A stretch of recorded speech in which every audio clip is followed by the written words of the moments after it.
আচ্ছা কুট্টু দাদা, বলতো মাইলা কবে মার্কেটিং করতে যাবে? আর তো পুজোর বেশি দিন সময় নেই। কত সুন্দর সুন্দর জামা উঠে পড়েছে, উঠেছে দোকানে। আমরা তো কিনবো নাকি? আমাদের জন্য দোকান বসে আছে অপেক্ষা করে যে আমরা কবে কিনতে যাবো। মাইলা সব কথা বোঝে না। আচ্ছা নিত্য কুট্টু দাদা, এবারে একটা বেশ সুন্দর থেকে পাঞ্জাবি নেবো। কেন বলতো? অষ্টমীর দিন তো পুষ্পাঞ্জলি দিতে হয়, সেই দিন ওই পাঞ্জাবিটা পরে আর আমরা একই ধরনের পাঞ্জাবি নেবো, জানিস কুট্টু দাদা? দুজনে একই পাঞ্জাবি পরে পুষ্পাঞ্জলি দেবো।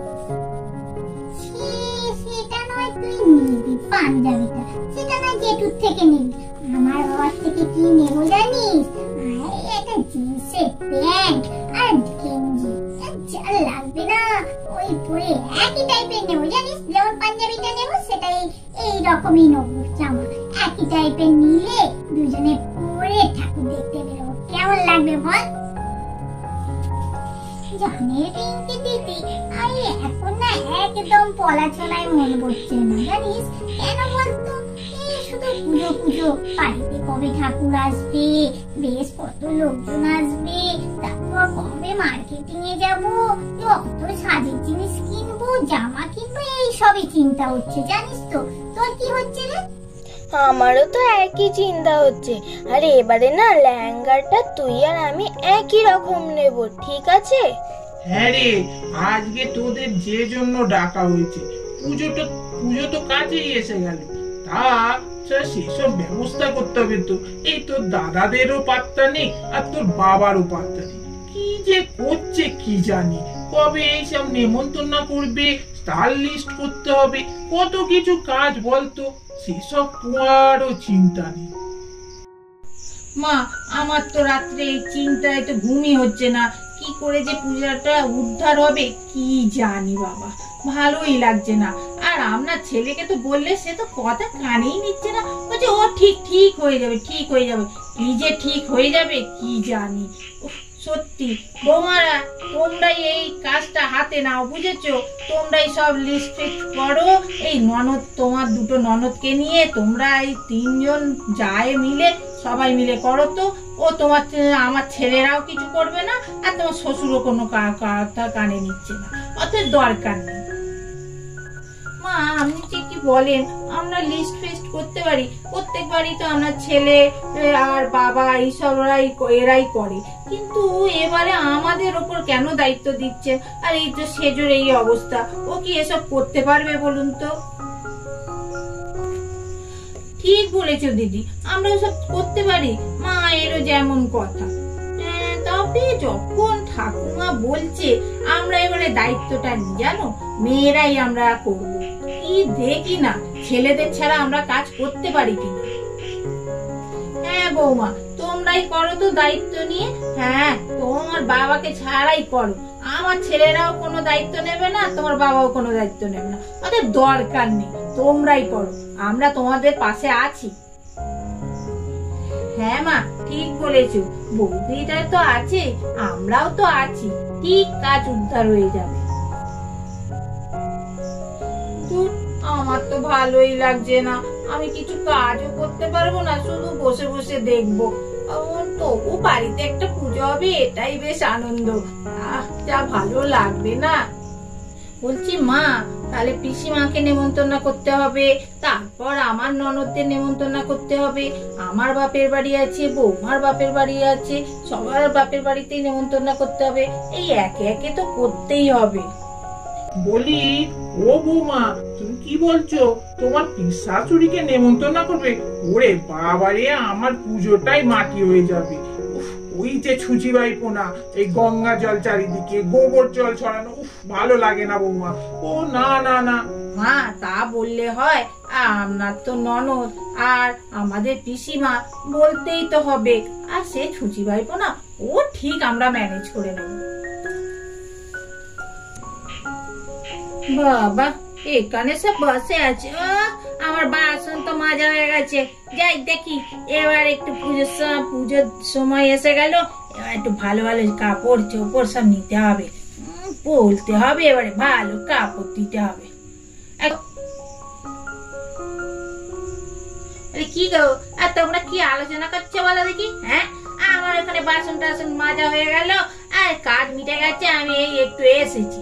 আচ্ছা বলি, হ্যাঁ গো বড় বউ, আর তুমি কত বাসন ফেলো গো? হ্যাঁ, আর কি কড়া টড়া পোড়াচ্ছ কি জানি, গাদা গাদা রোজের বাসন বাসন আর বাসন। উফ, আমার মেজে মেজে হাতে মনে হাজা হয়ে গেল। ওই তুবড়ি, তুই কি করতে এসেছিস রে আমাদের বাড়িতে? বসে থাকতে? হ্যাঁ, আর পোড়া বাসন মাজবে না, কি ভালো ভালো ঘর থেকে বাসন বার করে দেবো সেই বাসন মাজবে বলে তুমি আমাদের বাড়িতে কাজে লেগেছো? বড্ড কথা হয়েছে তোর দেখছি।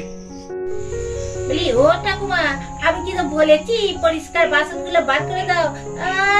গাদা গাদা রোজের বাসন ফেলবে বললেই দোষ না? বড্ড কথা হয়েছে তোমাদের। প্রত্যেক দিন বাসন মাজবে, এক গাদা গাদা বাসন ফেলবে, আর পোড়ার জন্য বেশি কষ্ট হয় না যে মেয়েটা এসে বাসন মাজবে, একটু কম বাসন ফেলি সেসব নেই। হ্যাঁ, যে জন্য বলা, বলি পুজো তো আসছে, এই বাড়িতে তো লোক নেমন্তন্ন হবে, তারপর বাসন কোসন সব মাজতে হবে, সবই তো বুঝতে পারছি প্রত্যেক বাড়ি করতে হয়। তা শোনো, আমার বাবু এবছরে দুটো ভালো দামি কাপড় চাই, আর তার সঙ্গে তো চাই আরো অনেক কিছু, সে পরে বলবো। তুমি তার উত্তর আগে কথা বলো তো, কাপড়টা দিতে পারবে তো?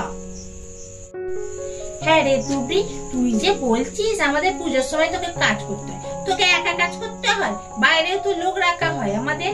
হ্যাঁ, তুই যে এইসব কথা বলছিস, আর তোর সঙ্গে কথা হয়েছে বছরে দুটো কাপড় দেবো, একটা বৈশাখ মাসে, একটা পুজোর সময়। ও বাবা, এখন তো তোর তো আবার চাহিদা দিন দিন বেড়েই যাচ্ছে, পুজোর সময় আবার দামি দুটো ভালো কাপড়, অত বাবু আমরা দিতে পারবো না। আরে তোর তো এই তো তোর বায়না হলো যে মাইনে বাড়াও, তার জন্য তো আমি মাইনেও বাড়ালো আমার ছেলেরা, তাতেও তোর মন বসে না রে।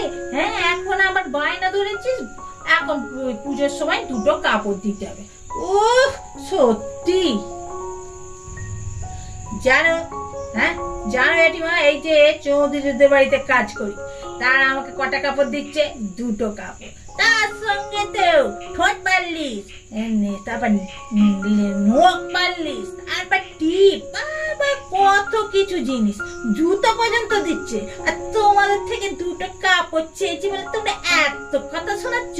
আর হ্যাঁ, এবারে বাবা পুজোর জন্য সাজের জিনিসও চাই, আর ভালো একটা নেকলেস কিনে দিও তো, বুঝলে? হ্যাঁ, বলে দিলাম। এই মানে সোনার চাইছি না, আবার এই সিটি গোল্ডের সব কি সব উঠেছে, ওর একটা নেকলেস কিনে দেবে, সে যে গুজে আসবো, তোমাদেরই তো ভালো লাগবে নাকি? আর লোকজনেরা বলবে, তোমাদেরই তো সুনাম করবে। বাবা, কি বলছিস রে তুবড়ি? আমার তো শুনে একবারে মাথা বনবন করে ঘুরছে, মনে হচ্ছে এক্ষুনি মাথা ঘুরে পড়ে যাব। বাবা, আমাদের বাড়িতে তো এত কাজের লোক কাজ করেছে, ওই কারো এত চাহিদা ছিল না বাবু, তোদের যেন দিন দিন চাহিদা হচ্ছে। ও বাবা, মাথা আমার ঘুরছে গো পড়ে। মা, ও মা, কি হলো? এই দেখুন দেখুন, সত্যি কি বললি বলতো তুবড়ি? তোর কথা শুনে ঠাকুমা অজ্ঞান হয়ে পড়ে গেল। ও মা, শুনুন না গো, উঠুন না। ও ঠাকুমা, উঠুন না। ও ঠাকুমা, শুনছেন? ও বাবা, এই কথা শুনে অজ্ঞান হয়ে পড়ে গেল। বাপরে বাপ, নিজেরা তো ভালো ভালো কাপড় কিনে বেশ পরবে, সাজবে, গুজবে, আর কাজের মেয়ে চেয়েছে অজ্ঞান হয়ে পড়ে যাওয়ার ভান করছো, বুঝতে পারি না নাকি? ও তুবড়িদি, তুমি চুপ করো তো বাবু, দেখতে পাচ্ছ ঠাকুমা অজ্ঞান হয়ে পড়ে গেছে, তোমার কথা শুনে তুমি আবার তার সঙ্গে তালে তাল মেলাচ্ছ। ও ঠিক আছে, দেখবো তোমার দাদা বাবুদের সঙ্গে কথা বলে দেখি ঠিক দিতে পারবে কি। ও, তোমার তো চাহিদা সত্যি তো দিন দিন বাড়ছে, ঠিক আছে দেখছি দেয়া যায় কি। হ্যাঁ, আর একটা কথা, যদি এইসব চাহিদা গুলো মেটাতে পারো তো কাজে আসবো, আর যদি না পারো আমি আর কাজে আসছি না, বলেই দিয়ে গেলাম। হ্যাঁ, শুধু এক গাদা করে বাসন ফেলবে, আর কিছু চাইলে তখন দিতে পারবে না, চললাম, বলে এলাম। আমাদের ভিডিওটা এখানেই শেষ করছি। আমাদের চ্যানেলটা বেশি করে দেখবে, সাবস্ক্রাইব করবে, শেয়ার করবে, লাইক করবে, আর কমেন্ট বক্সে অবশ্যই কমেন্টস করে জানাবে আজকের ভিডিওটা তোমাদের কেমন লাগলো। টাটা।